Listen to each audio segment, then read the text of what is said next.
Right, for those that don't know, did a couple of things about the overheating problem and also water ingress into the engine compartment that results in a lot of actual welding that has to be done on the offside underneath the battery compartment. The whole wheel arch goes, and the result of this is because of leaks from the windscreen that get into the engine compartment. Now I've alleviated this now, and it's had about 3-4 weeks now of rain and God knows what else, and there's a number of things that I've done which I'd share with you. Number one is this sticky pad here, which is an adhesive strip rubber, and that seals between the windscreen and the actual valance here. That scuttle is a disaster because it just relies on like a windscreen wiper seal between the windscreen and the scuttle itself. The problem that you have is that if you get the windscreen replaced, they never do it properly and it will always leak, and if you've had a windscreen replacement you get a problem because the scuttle just takes it out and pushes it underneath the metal, and it will drip all over the engine and the inside of the wheel arches. I'll show you what else has been done. Right, now looking from the inside, the water that you get coming off the windscreen goes into a channel which then drains down to here and then supposedly is conducted through a pipe which is delivered the other side of the gearbox. You've got to make sure that the seal is good here as well. Now another problem is that you get rust down here as well. So how'd you cure it all? Well, for a start, after putting a seal, a rubber seal here, as you can see, I've also used these, which are vinyl adhesive circles, and I used my wife's craft punch to do that, which are placed over the actual screws. And you'll notice that the screws themselves here have got rubber seals underneath, which has got silicone on. I have extended this. My original one didn't even have it, so I went down the scrap yard and I got some of this, and I made it so that it would go round and it would go quite high up here, look, to that section there. I've also cut the joiner between those two there so that the water that comes down the windscreen there doesn't go anywhere else except through here, down here, and then comes along down here. So this was extended, as I've said, and that actually touches the underside of the bonnet, which makes a much better seal. And you'll also notice that on the underside of the bonnet, to stop the drips which would go round the corner here and not come off, I've put a bit of a damp seal there. It's a rubber damp seal, but it just acts as a drip tray, if you like. The water comes down, comes onto that and drips off. So it drips off into this channel. It doesn't get below it. You can see where the actual rubber seals there, the black mark there, so you can see it's quite good. If it does get past this section here and it gets into this channel here, which hasn't really happened, but if it does, then it's conducted off again and down through the sides, and then after that channeled down here. I've filled in that with silicone so that it actually channels it away and gets it off the metalwork. The other unit that I did is the seal that I used on the windscreen I've used here as well, but I've used two. So I've used them back to back, and I've put it over that stupid little thin thing that they have here, and that has built it up quite considerably. So if any moisture does get through there, any water does get through there, it conducts it again to the channel, and that is quite substantial. I think it was about 2 millimetres. It was something stupid.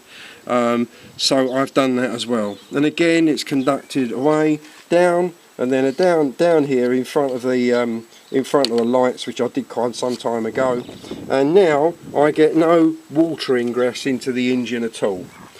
The worst places for water ingress is the battery tray, and it gets down here where the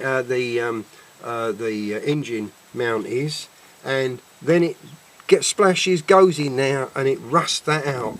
And this has all been re-welded, so I had a lot of work done on this, but you've got to tackle the reasons that it happens. It's no good just getting the welding done. Over this side it wasn't as bad, so there wasn't as much work needed, but there was water getting in, and that was from the scuttle itself.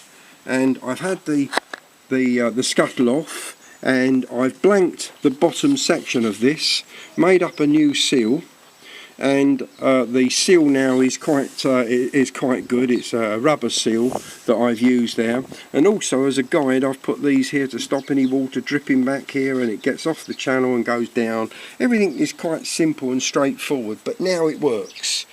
And the reason I know it works is this is what you do to check it. The simplest way of doing it is with cardboard sheet, and what you do is you just put this in like so. Trying to do it one-handed, so you'll have to forgive me. It's not the easiest thing to do one-handed.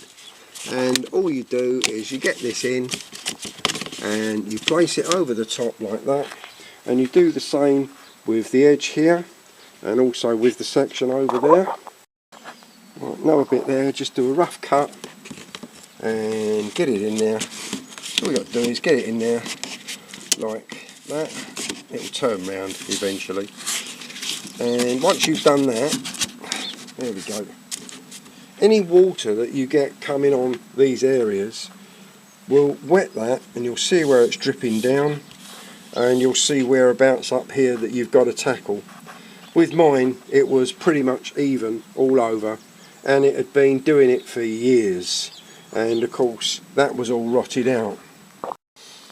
Now the reason I knew that it had been doing this for years was because the top of the engine was all stained, as you can see down there. It's discoloured here, it's clean there, but you can see where water's been dripping all the time, and it was also dripping down here. It was getting on the inside of the bonnet, running down there and dripping down on here as well. The injectors and that were actually full. Unfortunately, I am suffering over that because I've got one of the glow plugs that cannot be replaced because unfortunately it's stuck in there.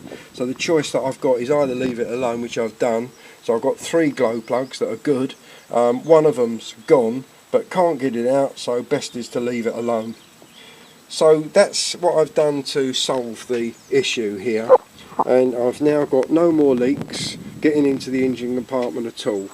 And if I clean the car, and I mean with a hose, and I spray the hose all over the windscreen, and I mean a fair amount, there's no water that gets into that engine compartment. And testing it with the cardboard is a very good way of doing it.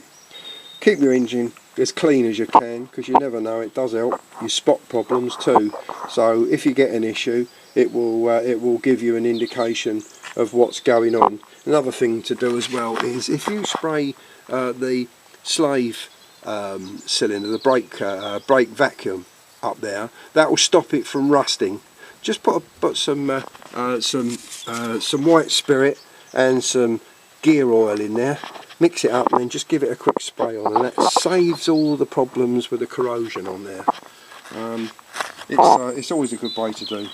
Other trick as well, if you're interested, if you can see that, my cam belt, I've got the mileage down there, and also when it was done, which is something that is very easy to forget. Anyway, I hope that's been helpful for you, but you must tackle this. Now, I ordered that off of Alibaba. It's just a rubber strip, adhesive strip, and it's quite simple to put on. Just make sure it's all cleaned off with methylated and everything, and once that's done, that is the major part of the problem. The only other issue is down here. So when the wipers are actually going and shoving the water down here, you've got no real protection here. Well, not on mine anyway. It might be actually a standard on a normal van, I don't know. I never had it, so I renewed this. I suspect it might have been removed or lost when the windscreen was replaced at some time, which is quite probable, and it was never put back. Anyway, that makes the engine compartment waterproof, and it will save you hassle in the long term. I hope it's been helpful. All the best.